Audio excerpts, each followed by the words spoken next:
Good afternoon, everybody. My PhD topic is improving outcomes in acute life-threatening emergencies. My name is Gergő Szabó. I'm an emergency physician and work in also the pre-hospital and the hospital part of the emergency care. My vision is implementing new approaches and making unproven conventional treatments obsolete by providing scientific evidence that could improve outcomes in emergency care.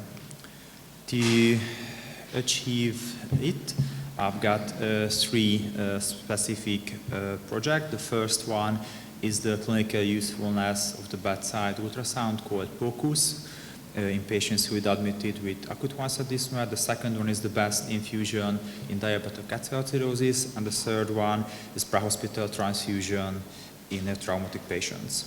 So let's focus on the first one, which is a systematic review and meta-analysis. The title is Point of Care Ultrasound Improves Clinical Outcomes in Patients with Acute Onset Dyspnoea.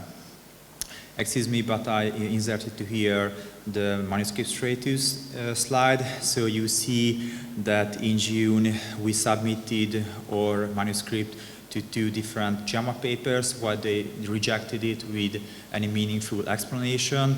And critical care also rejected it due to the fact of the high heterogeneity. So finally we choose and also D1 journal, and we are waiting now for the decision whether they accept it or not. So we know that 30-day mortality can be so high when someone is admitted with acute onset dyspnoea, and the differential diagnosis methods what we learned in university can often be time-consuming and may lengthen hospitalization. I mean, these methods are inspection, auscultation, percussion, and waiting for the results from the radiologic or the laboratory part of the hospital.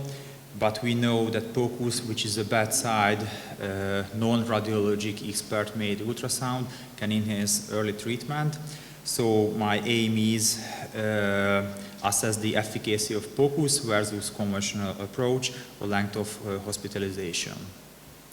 So the PICO is patients who is admitted with acute onset dyspnoea. The intervention is the PoCUS. The control is the conventional diagnostic methods, and I show you my outcomes. From more than 11,000 articles, we found 14 which were suitable for data collection. And my first forest plot discussed the time to diagnosis, which is so important in these situations. And we can see that when we use PoCUS, we can achieve more than 1 hour time reduction to make a diagnosis, which is significant and clinically absolutely important, although with a huge heterogeneity.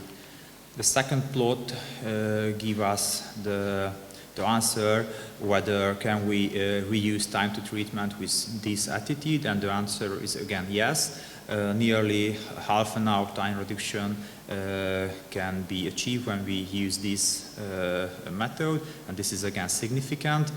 And when we're discussing the length of stay, especially in the ICU, which is an expensive and so dangerous part of the hospital, we see that more than we can reduce the length of the stay more than 1 day, which is again significant and important. And after that, there's a judge question whether our treatment appropriate or not. And we can say that using this attitude, we can give more than 2.3 higher odds to receive an appropriate treatment when we use just the control modality. There is no meaningful effect on 30-day readmission rate, but when we're discussing in-hospital mortality, there's a tendency to reduce the odds die in hospital, but there was one article which is an outlier, the Lausanne, so we made a statistical method, and after that we could achieve a 50% odds ratio reduction, which is significant and important. So in this graphical abstract, I want to summarize my take-home message from the first topic. When there's a patient who is admitted with acute onset dyspnoea and you use bedside ultrasound, which size often means just a smartphone, you can reduce time to diagnosis, time to treatment, you can decrease length of stay in the ICU, you can improve the rate of appropriate treatment, thereby reduce in-hospital mortality. My second project is the effects of 0.9% saline versus balanced crystalloid infusion on the resolution of DKA in adults. It's again a systematic review and meta-analysis. We know that DKA is an often exists problem with a high mortality, and the fluid resuscitation is the cornerstone of early management. Guideline recommends the saline or balanced electrolyte solution, but saline can cause hyperchloremic metabolic acidosis, and balanced electrolyte solution contains electrolytes in more physiological levels, but can cause sometimes hyperkalemia. So my PICO is the patient, P is the patient who is treated with diabetic ketoacidosis. The interventional is the balanced electrolyte solution, a balanced crystalloid solution, and the C is the saline.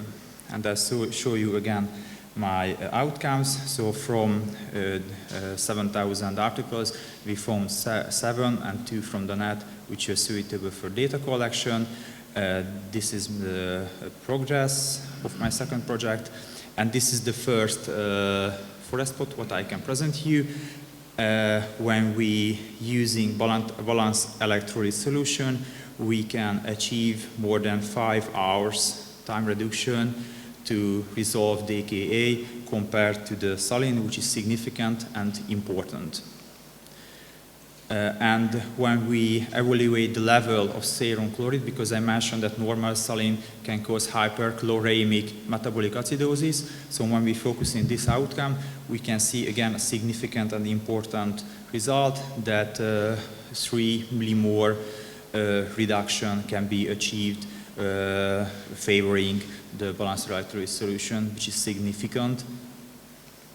But when we're discussing the change in the level of potassium from the baseline to the end of the resuscitation, there is no significant difference between the two arms.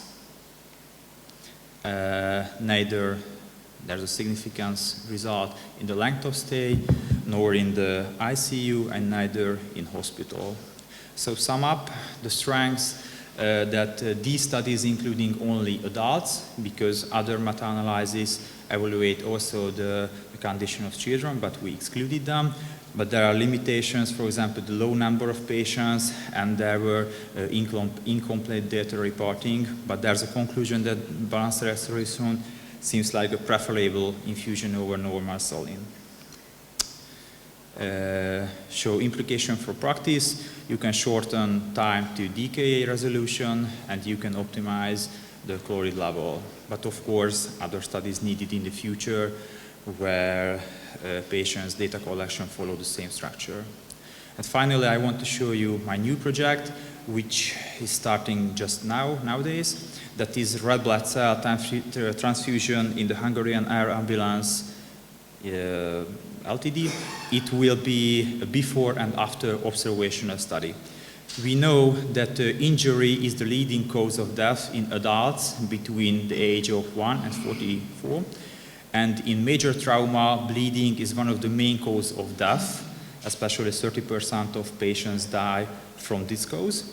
Results about pre-hospital transfusion, I mean red blood cell or plasma, or both of them, are controversial.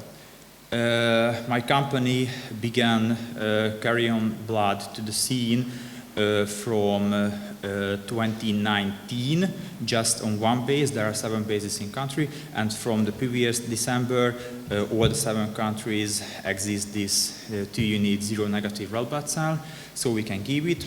My plan is collect data about patients who is indicated for transfusion. That means there's a major bleeding suspicion, usually from trauma, and need a fluid bolus or vasopressor to maintain blood pressure.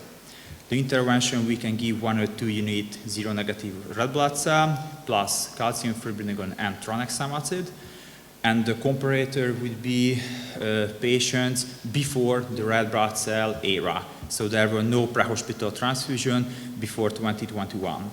And the outcomes, I'm thinking about the first outcome. The main outcome would be pre-hospital mortality, and secondary outcomes, 24 hours, 30-day mortality, transfusion in the first 24 hours, ROSC in cardiac arrest, in traumatic CPR, and some others.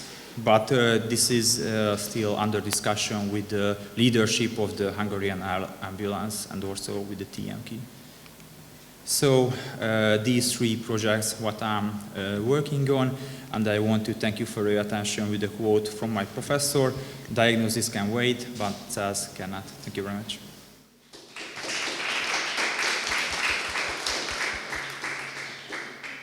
Thanks for your presentation.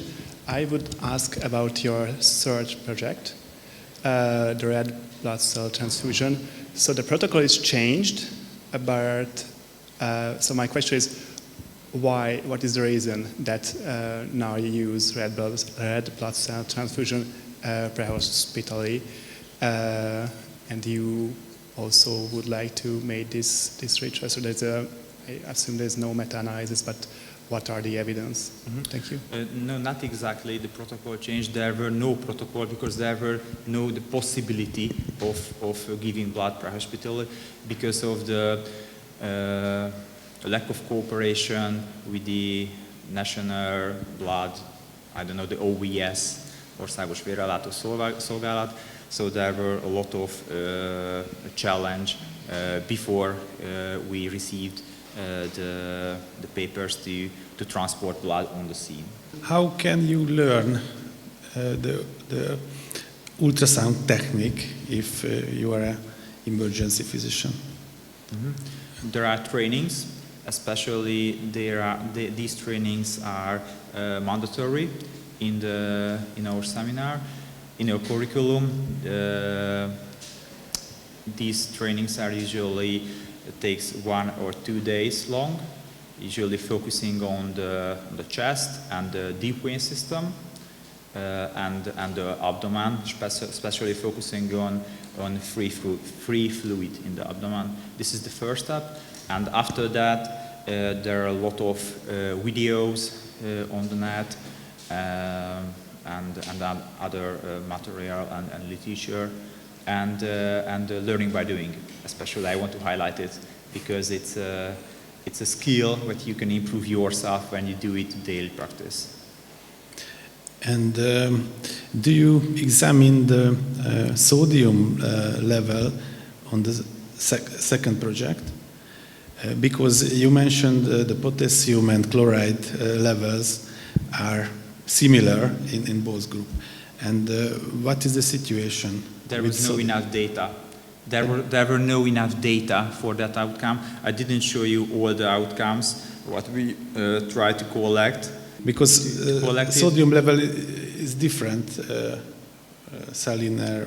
Yes, there were no enough data. Okay. There were no enough data. Thank you very much.